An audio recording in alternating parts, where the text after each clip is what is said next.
اللہ اکبر، سبحان اللہ، الحمدللہ، استغفراللہ، نحمدہ و نصلی علی رسولہ الکریم، اما بعد، اعوذ باللہ من الشیطان الرجیم، بسم اللہ الرحمن الرحیم۔ زکریا علیہ السلام کو کہا گیا کہ عمران کی بیٹی حضرت مریم کا خیال رکھا کرو، اس کی دیکھ بھال کیا کرو۔ تو آپ حضرت مریم کے حجرے میں تشریف لے جاتے اور وہاں انواع و اقسام کے بے موسمی کھانے اور پھل اور دیگر چیزیں پاتے۔ تو مریم علیہ السلام سے زکریا علیہ السلام سوال فرماتے کہ مریم، یہ سب کچھ کیسے ہوتا ہے، یہ کہاں سے آتا ہے؟ تو مریم فرماتی، جو اللہ چاہتا ہے وہ کرتا ہے، جو چاہتا ہے وہ دیتا ہے، جس کو چاہتا ہے اس کو دیتا ہے۔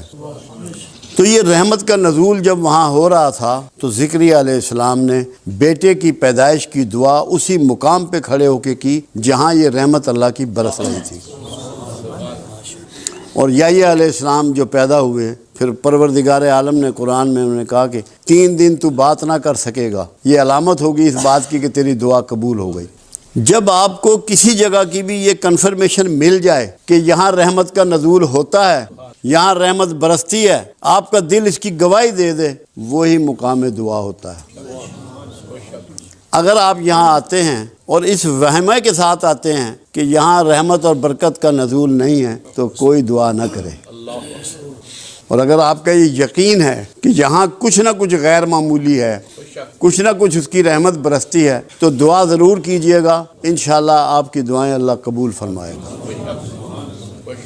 ایک تو یہ میں نے بات کرنی۔ دوسری بات یہ ہے کہ قرآن ہمیں یہ سکھاتا ہے کہ کیا ہو گیا ان لوگوں کو کہ جو اپنی جانوں پر ظلم کر بیٹھے ہیں، کیوں نہیں میرے رسول کے پاس جاتے اور درخواست گزار ہوتے کہ ہمیں اللہ سے بخشش لے دو، اور رسول تمہارے لیے بخشش مانگے اور میں بخش دیتا۔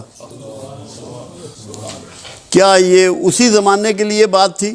محدود بات تھی؟ یہ قیامت تک کے لیے ہے، کیونکہ جب قرآن میں مینشن ہو گئی، قرآن کی بات، قرآن کا رول بعد از قیامت بھی ہے، یہ ہمیشہ کے لیے معاملہ طے ہو گیا۔ جب آپ درود شریف پڑھتے ہیں، جب سرکار پہ سلام بھیجتے ہیں تو آپ کی بات پوری پہنچتی ہے، مگر ہمیں کرنا کیا ہے؟ پہلے ہمیں اس بھید کو سمجھنا ہے۔ جو رسول اللہ پسند کرتے ہیں ہمیں اسے پسند کرنا ہے، جو رسول اللہ ناپسند کرتے ہیں ہمیں اسے ناپسند کرنا ہے۔ خالی کھلی کام نہیں چلے گا کہ آپ یہ سمجھیں کہ بس آپ کی دعائیں قبول ہو جائیں گی، آپ کی بخشش ہو جائے گی۔ آپ کو رسول اللہ کے گروہ میں شامل ہونا پڑے گا۔ معافی لینے کے لیے کچھ طریقے آپ کو بدلنے پڑیں گے۔ حالانکہ اللہ کے حبیب صلی اللہ علیہ وسلم نے اس کی نشاندہی فرما دی کہ ایک ایسا زمانہ آئے گا، لوگوں نے نہ مجھے دیکھا ہوگا نہ میری آواز کو سنا ہوگا، مگر مجھ سے محبت کرتے ہوں گے۔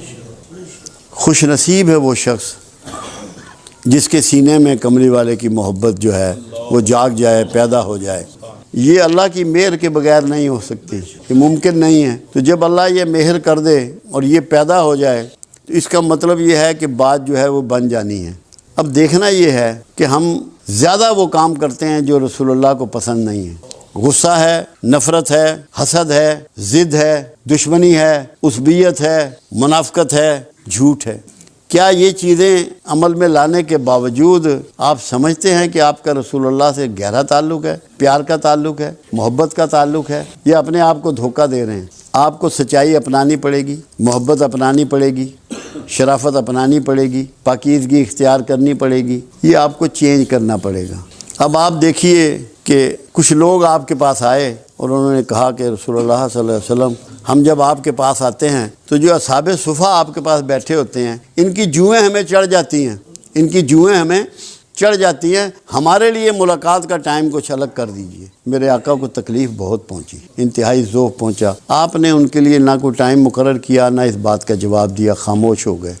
مگر اس دن آپ نے ایک دعا فرمائی، اے اللہ، یہ میرے آقا کی دعا ہے، مجھے مسکینوں میں رکھ، انہی میں مارنا اور انہی میں اٹھانا۔ اب یہ آپ لوگوں کے لیے ہے آج۔ اگر آپ کو مسکین برا لگتا ہے، آپ کا کملی والے سے تعلق نہیں ہے۔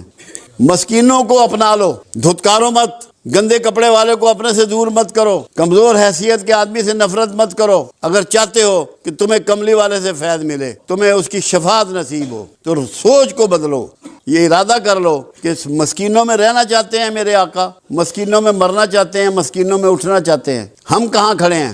ہم کہاں کھڑے ہیں؟ ہم کیا کر رہے ہیں؟ کیونکہ بہت زیادہ دعویٰ پورے معاشرے میں بکھرا ہوا ہے. ہر کوئی یہ سمجھتا ہے کہ میں رسول اللہ سے محبت کرتا ہوں، میں رسول اللہ سے عشق کرتا ہوں، مگر کیا اس کے رویے سے یہ باتیں چھلکتی ہیں؟ یہ احساس ہوتا ہے کہ میں کیا کر رہا ہوں، مجھے کیا کرنا چاہیے؟ اپنے اس سوچ کو بدلنا ہے. یہاں آنے کا آپ کا مقصد ہی یہ ہے. یہاں بنیادی طور پہ ہمارا سکول آف تھاٹ جو ہے وہ تصوف ہے، جو تمام اولیاء اعظام کا سلسلہ چلا آ رہا ہے، نسل در نسل چلا آ رہا ہے. اس صفائی قلب کو بلیو کرتا ہے، اپنے اندر کی صفائی اس کا منشور ہے، اس کا ماٹو ہے. غصہ موجود ہے، نفرت موجود ہے، شدت موجود ہے، اور پھر بھی اندر محبت ہے تو کیسے ہوگی؟ محبت درد کے بغیر نہیں ہو سکتی. جب اللہ کے رسول صلی اللہ علیہ وسلم راتوں کے کھڑا ہو کے امت کی بخشش کی دعائیں کرتے ہیں، امت کی عافیت کی دعائیں کرتے ہیں، امت کی مغفرت کی دعائیں کرتے ہیں، کیا یہ بغیر درد کے ہے؟ کیا سینے میں سے دعا نکلتی ہے بغیر درد کے کسی کے لیے؟ کیا یہ ممکن ہے؟ کیا ڈرامہ کیا جا سکتا ہے؟ اس درد کو اپنانا ہے. میں آپ کو یقین دلاتا ہوں، اگر آپ کے اندر تھوڑا سا بھی درد پیدا ہو گیا، ہم قیامت کے قریب کے زمانے میں ہیں، سرکار سے دوری کے زمانے میں ہیں، تو تھوڑا سا بھی آج کا جو درد ہے نا، وہ آپ کی کائنات کو بدل ڈالے گا. اس کی ابتدا آپ نے اس طرح کرنی ہے کہ آج سے، ابھی سے مسکینوں کو چھاتی سے لگانا ہے. اور اس لیے لگانا ہے کہ یہ آقا کی پسند ہے، مسکین سرکار کی پسند ہے، جو سرکار کی پسند ہے وہ میری پسند ہے. یہ بنا لینا ہے اس کو. اگر یہ بن گیا، باخدا آپ سب کامیاب ہو جاؤ. میں اللہ کو گواہ کر کے کہہ رہا ہوں کہ آپ کامیاب ہو جاؤ. میں یہی تڑپتا رہتا ہوں، یہی سوچتا رہتا ہوں، دن میں بھی یہی غور کرتا رہتا ہوں کہ کس طریقے سے. دیکھیں، آج سے 40 سال پیچھے جائیں، 50 سال پیچھے جائیں، ہمارے پاس اسباب بہت کم تھے. کسی کے پاس اسباب نہیں تھے اتنے. ہم سب ایک جیسے حالات کے لوگ ہیں، مگر وقت کے ساتھ ساتھ اسباب بہت بڑھ گئے، مگر اخلاق بہت گر گیا. ہم گھاٹے کے سوداگر ہو گئے، ہم گھاٹے کے سوداگر ہو گئے، کیونکہ اخلاق ہم نے کھو دیا، سامان ہم نے پا لیا. اللہ کے رسول نے سامان کو دھتکار دیا. پیوند والے کپڑے پہنے، گانٹھ مار کے جوتے پہنے، فاقے کیے، پیٹ پہ پتھر باندھے. ہم سامان کے چکر میں سارے اخلاق اور ساری محبت کملی والے کی اس سے دور چلے گئے. ہم نے گھاٹے کا سودا کیا. سوچ کو بدلیں، سامان سے مرکز کو ہٹائیں، اس دل کو اور دماغ کو اخلاق کی طرف مائل کریں، جس میں درد ہو، انسانیت ہو، شرافت ہو، احساس ہو، کسی کی خدمت ہو، کسی کی سیوا ہو، دلجوئی ہو، دلداری ہو. یہ جب تک نہیں کریں گے، یہاں آنے کا مقصد، محفلوں کا مقصد پورا نہیں ہوگا. میں تو یہ چاہتا ہوں کہ میرے جو دوست یہاں آتے ہیں، میرے ساتھی جو یہاں آتے ہیں، یہ کسی کو نہ بتائیں کہ ہم کہاں جاتے ہیں، کوئی تعارف نہ کرائیں. ان کے رویے سے پتہ لگے کہ ان کا استاد کون ہے، ان کے چلنے سے پتہ لگے، ان کی بات کرنے سے پتہ لگے، ان کے کاروبار کرنے سے پتہ لگے، ان کی نوکری کرنے سے پتہ لگے کہ کہاں بیٹھتے ہیں یہ، کس کے پاس جاتے ہیں، کس سے سیکھتے ہیں. اگر یہ نہیں ہے تو میں بھی غلطی پہ ہوں اور آپ بھی غلطی پہ ہیں. چسکا نہیں لینا، بابا جی نے بڑی گل کی تھی، اس کا کوئی فائدہ نہیں. جو آپ کے سینے کو چیر دے، بات وہ ہے. اندر احساس پیدا ہو جائے، اندر جاگ جائے آپ کا، میں پتہ ہو تنہائی میں اسی لیے